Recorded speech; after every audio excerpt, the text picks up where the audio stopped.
Hariom, Omanand ma'am, Om Shanti ma'am, ओम ज्ञान ma'am, आप सभी दर्शकों का हमारे चैनल पर स्वागत है। आज हम लोग बीएड थर्ड सेमेस्टर के अंतर्गत सामाजिकरण पर लिंग का क्या प्रभाव पड़ता है, यानी जो समाज है उस समाज की संरचना पर, समाज की गतिविधियों पर स्त्री पुरुष जाति का क्या प्रभाव पड़ता है, ये अध्ययन करना है हम लोगों को। तो सामाजिकरण क्या होता है या सामाजिकता क्या होती है? समाज के अनुरूप क्रियाकलाप, व्यवहार, नियम, आदर्श या समस्त गतिविधियों का पालन करना क्या कहलाता है? सामाजिकरण कहलाता है। समाज के अनुरूप होना चाहिए। तो अगर आप ध्यान से देखें तो समाज की संरचना में भी पुरुष है और समाज के निर्माण में भी स्त्री पुरुष हैं, यानी समाज की संरचना में भी स्त्री पुरुष हैं, समाज के निर्माण में भी स्त्री पुरुष हैं और समाज के परिवर्तन में भी स्त्री पुरुष है, दोनों हैं। तो इस प्रकार से आप समझ सकते हैं कि निश्चित रूप से जो स्त्री पुरुष हैं उनका समाज की संरचना पर अवश्य प्रभाव पड़ता है। वह प्रभाव कैसा पड़ता है या किन रूपों में पड़ता है, वह विभिन्न बिंदुओं के अंतर्गत मैं आपको समझाने का प्रयास करूंगा। पहला अगर हम देखें तो सामाजिक संगठन एवं संस्था। सामाजिक संगठन एवं संस्था, सामाजिक यहाँ संस्था का अगर हम पहले इसको समझिए। संस्था का मतलब होता है मूलभूत आवश्यकताओं के लिए जब पुरुष और स्त्रियों का जो समूह या संगठन बनता है उसे हम संस्था कहते हैं। जैसे परिवार में स्त्री पुरुष का क्या स्थान है, उसका जो है समाज पर प्रभाव पड़ेगा। यदि पितृसत्तात्मक प्रभाव है तो सामाजिक संगठन पर या सामाजिक संरचना पर उसका प्रभाव पड़ेगा। यदि मातृसत्तात्मक परिवार है तो उसका भी समाज पर या समाज की संरचना पर प्रभाव पड़ेगा। उसी तरह से अगर हम बात करें सामाजिक संगठन का, तो सामाजिक संगठन चाहे धर्म को लेकर के हो, चाहे किसी जन समूह को लेकर के हो, चाहे किसी पार्टी को लेकर के हो, चाहे किसी जाति को लेकर के हो, चाहे किसी स्थान को लेकर के हो, चाहे सरकार चलाने के संबंध में कोई संगठन हो, चाहे स्त्रियों का कोई संगठन हो, चाहे पुरुषों का कोई संगठन हो। तो जो सामाजिक संगठन होते हैं ये सामाजिक संगठन और समाज में पाए जाने वाली संस्था, जैसे परिवार है, विद्यालय है, ये प्रमुख रूप से संस्था है। तो जो संस्था है उसका और जो समाज में विभिन्न प्रकार के संगठन हैं, उन संगठनों में या उन संस्थाओं में स्त्री पुरुष कि क्या भूमिका है, किस स्थिति में है, उसका जो है प्रभाव सामाजिक संरचना पर पड़ता है, सामाजिकरण पर पड़ता है। उसका क्या होता है, प्रभाव क्या होता है सामाजिक संरचना पर। यदि पुरुष प्रधान है तो सामाजिकरण में पुरुषों का ज़्यादा नियम, पुरुषों का ज़्यादा व्यवहार, पुरुषों को ज़्यादा वरीयता मिलती है।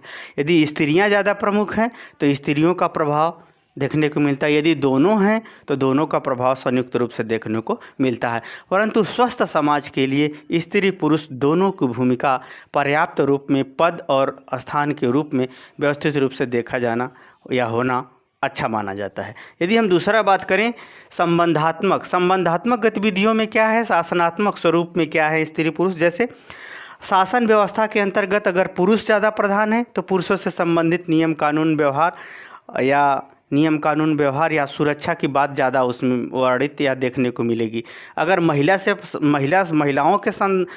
से संबंधित शासनात्मक व्यवस्था में महिलाओं की भूमिका ज़्यादा है तो उनसे संबंधित स्वरूप देखने को मिलेगा। उसी तरह से अगर हम संबंधों की बात करें तो संबंधों में वरीयता किसको दी गई है, माता पिता के संबंध को या आर्थिक संबंध को या आर्थिक धन को या सामाजिक पावर को, यानी जो संबंध है जीवों के बीच में और जीवों का अन्य क्षेत्रों के जो संबंध है उस संबंधों में स्त्रियों पुरुष का जैसा संबंध होगा उसका भी प्रभाव सामाजिक संरचना पर पड़ेगा, सामाजिकरण पर पड़ेगा। यदि संबंधों में स्त्रियों का मान सम्मान सुरक्षित है तो समाज में शांति की व्यवस्था बनी रहेगी, शांति सुरक्षित होगी। अगर महिलाएं संबंधों के अंतर्गत असुरक्षित हैं तो शासन भी असुरक्षित होगा और अशांति भी बढ़ती चली जाएगी। इसीलिए जो सामाजिकरण में सबसे मुख्य जो भूमिका में होती हैं वो स्त्रियां होती हैं। परंतु पितृसत्तात्मक परिवार की बात करें तो पुरुष जरूर उसमें नेतृत्व करता तो जरूर होता है, परंतु उसका जो अस्थायी स्वरूप है वो महिलाओं पर निर्भर करता है। तो यानी संबंधों का जैसा नेचर होगा और संबंधों के अनुसार जो भी नियम कानून, नैतिक जो भी शासन व्यवस्था होगा, जो भी नियम कानून होगा, उसका प्रभाव सामाजिकरण पर पड़ेगा। यानी इन दोनों गतिविधियों में स्त्री पुरुष की क्या भूमिका है उसका भी प्रभाव सामाजिकरण पर पड़ता है। तीसरा है प्राकृतिक एवं जैविक।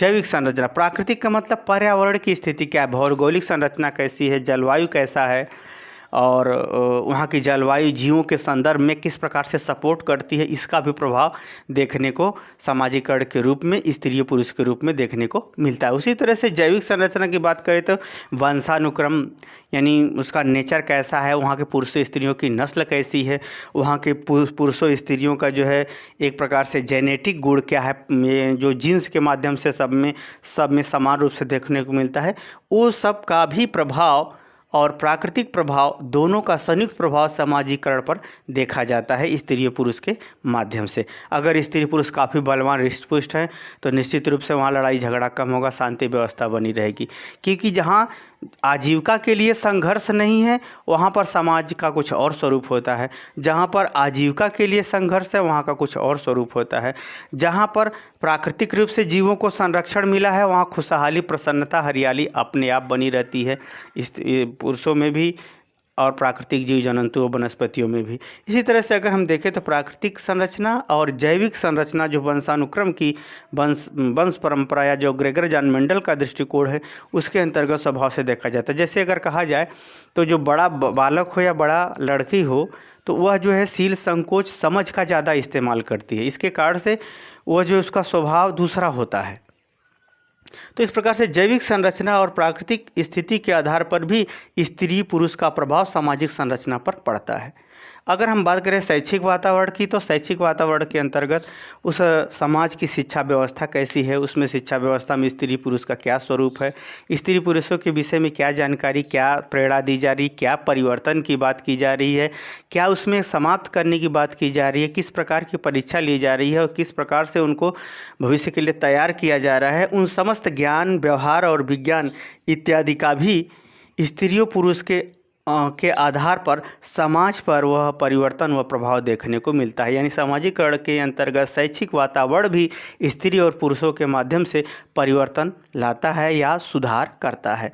आगे बात करें सांस्कृतिक स्वरूप, सांस्कृतिक के अंतर्गत खान पान, रहन सहन, वेशभूषा, आदर्श, नैतिकता, धर्म इत्यादि जो भी संस्कृतियों के अंतर्गत आता है, धर्म, नैतिकता, परंपरा, रीति रिवाज जो कुछ भी आता है उन सब का भी प्रभाव स्त्री पुरुषों के आधार पर समाज में पड़ता है। वास्तव में सामाजिकरण का जो मेन धुरी है संस्कृति के अंतर्गत वो महिलाएं हैं, क्योंकि महिलाओं से ही संस्कृतियों का संचरण यानी एक स्थान से दूसरे स्थान तक होता रहता है, चलता रहता है।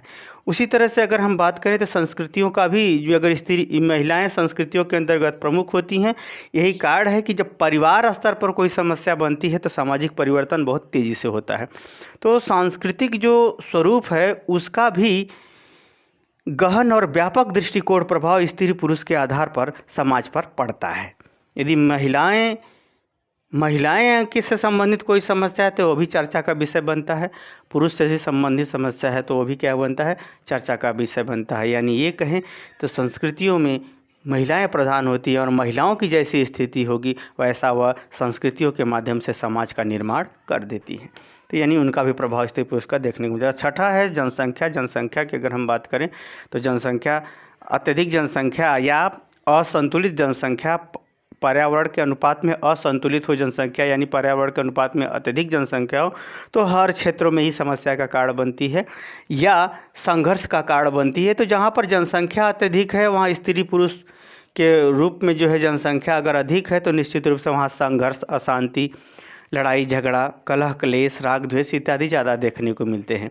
यदि वह जनसंख्या पर्यावरण के अनुपात में अनुकूलित है तो वहाँ निश्चित रूप से शांति, सहयोग, सद्भावना, सद्विचार बने रहते हैं। तो स्त्री पुरुषों की जो अब कैसी जनसंख्या है, यदि महिलाओं की जनसंख्या अधिक है तो वहाँ निश्चित रूप से बहुपत्नी विवाह होती है। जहाँ पर पुरुषों की अधिक संख्या, महिलाओं की संख्या, वहाँ बहुपति विवाह इत्यादि देखने को मिल ही जाता है आज के समय में भी। तो इस प्रकार से अगर जनसंख्या की हम बात करें तो जनसंख्याओं का भी स्त्री पुरुष के आधार पर प्रभाव समाज के रूप में या समाज की संरचना में देखने को मिलता है। अगर हम लैंगिक संवेग की बात करें तो स्त्री और पुरुषों के प्रति क्या सोच है, क्या भावना है, क्या इमोशंस है, किस इमोशंस को बढ़ावा दिया जा रहा है, किसको कम किया जा रहा है, यह जो है लैंगिक जो संरचना है स्त्री पुरुष के आधार पर जो संवेग हैं उनका नेचर भी सामाजिक संरचना के निर्माण में या सामाजिकरण के प्रभाव में देखा जाता है। यदि जो है संवेग, अच्छे संवेगों का विकास है, वहाँ पर धार्मिक नैतिकता अधिक है। धर्म का मतलब ही होता है उत्तम कर्तव्य को करना या अच्छी सोच को धारण करना, एक प्रकार से ऐसे समझिए। तो जहाँ पर अच्छे संवेगों का स्त्री पुरुष के प्रति विकास है या व्यवहार है, तो वहाँ पर निश्चित रूप से सामाजिकरण में शांति अधिक होती है। जहाँ पर स्त्री पुरुष के प्रति विशेष दुर्भावना हो गई है, जिसमें असुरक्षा अशांति है, तो ऐसी स्थिति में समाज की जो संरचना है वो जटिल होती चली जाती है, अनुशासनात्मक गतिविधियाँ बढ़ती चली जाती है, असंतोष और अशांति इत्यादि गतिविधियां भी बढ़ जाती हैं। तो जो स्त्री पुरुष के प्रति जो सोच है, विचार है, भावना है, इसके नेचर पर भी सामाजिकरण या सामाजिक संरचना का स्वरूप निर्भर करता है। मुझे उम्मीद है कि आप समझ गए होंगे स्त्री पुरुष के आधार पर जो विभिन्न संरचना है उसका किस प्रकार से सामाजिकरण पर प्रभाव पड़ता है। आप समझ गए हैं तो कमेंट बॉक्स में ज़रूर बताइए। साथ ही मेरे चैनल को लाइक शेयर सब्सक्राइब भी कीजिए। आज के लिए इतना ही। हरिओम।